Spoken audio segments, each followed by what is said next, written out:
लगाया और पिछले पहिए पर छोटा, लेकिन चूंकि छोटा गियर उल्टी दिशा में घूमता था, पैडल को आगे मारने पर साइकिल पीछे चलने लगती थी। 1885 में इंजीनियरों ने गियर के साथ चेन लगाई। चेन के जरिए दोनों गियर एक ही दिशा में घूमते थे और इस तरह आधुनिक साइकिल का प्रारंभिक स्वरूप बन गया। 1922 में जब पियू यी की शादी हुई, पुई के परिवार ने उसे एक साइकिल उपहार में दी। वह चीन का पहला सम्राट बना जिसने राजमहल के भीतर सार्वजनिक रूप से साइकिल चलाई। साइकिल चलाने की सुविधा के लिए उसने महल के दरवाजों की देहरी हटवा दी। हालांकि शुरुआती साइकिलें गति की समस्या को हल कर चुकी थीं, लेकिन इंजीनियरों को लगा कि स्थिर अवस्था से साइकिल को चलाना अब भी बहुत थका देने वाला काम है। अगर ऊपर की ओर चढ़ाई हो तो पहियों को घुमाना और मुश्किल हो जाता है। उदाहरण के तौर पर इस छोटे रिंच पाना को देखें। आपको इसे घुमाने में काफी ताकत लगती है। अगर इसकी लंबाई बढ़ा दी जाए तो आप दूरी बढ़ाकर ताकत को कम कर सकते हैं, लेकिन इसका नुकसान ये है कि गति कम हो जाएगी। अगर शुरुआत में लंबा रिंच इस्तेमाल किया जाए और ढीला होने के बाद छोटा, तो ताकत की बचत और गति दोनों में संतुलन बन जाता है। इंजीनियरों ने इसी सिद्धांत को साइकिल के गियर सिस्टम में लगाया। दूसरी तरफ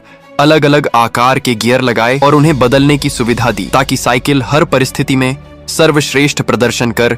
इस तरह गियर शिफ्टर वाली साइकिल का आविष्कार हुआ। इसने साइकिल रेसिंग में केवल एयरोडायनामिक डिजाइन को पीछे छोड़ दिया और भविष्य की साइकिल ट्रांसमिशन तकनीक के लिए रास्ता खोल दिया।